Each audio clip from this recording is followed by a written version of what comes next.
नियन दिल तुरले में नफरत के बास धके उड़ले सुनो हमर शीशा नियन दिल तुरले में नफरत के बास धके उड़ले जाके दोसरा के साथ हमसे कइले बड़े घाट अब वो करे संगे ते उड़र जो भाग भोसड़ी जाके मर जो नहर में भाग भोसड़ी जाके मर जो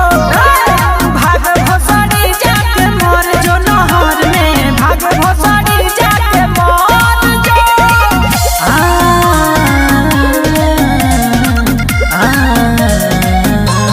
मर जो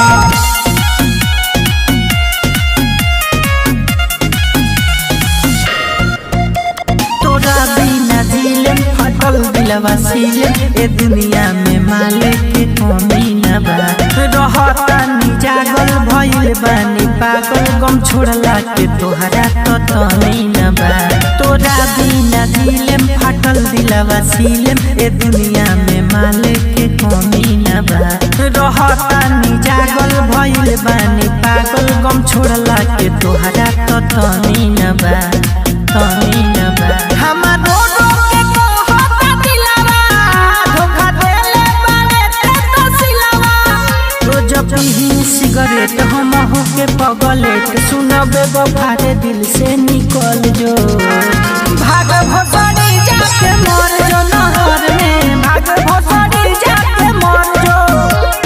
भाग भोसड़ी जाके मर जो नहर में भाग भोसड़ी जाके मर जो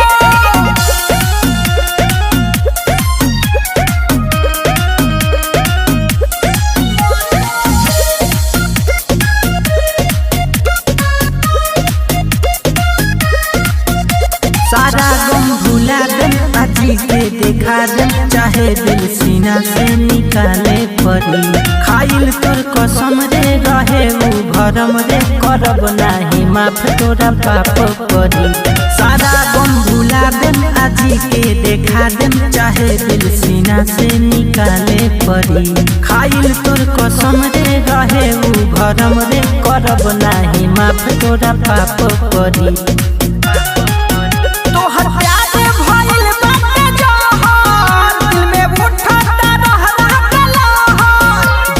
बड़े खुशहाल उनकर सुनर दिया माल रोज कहे सुबह सवा सुधर जो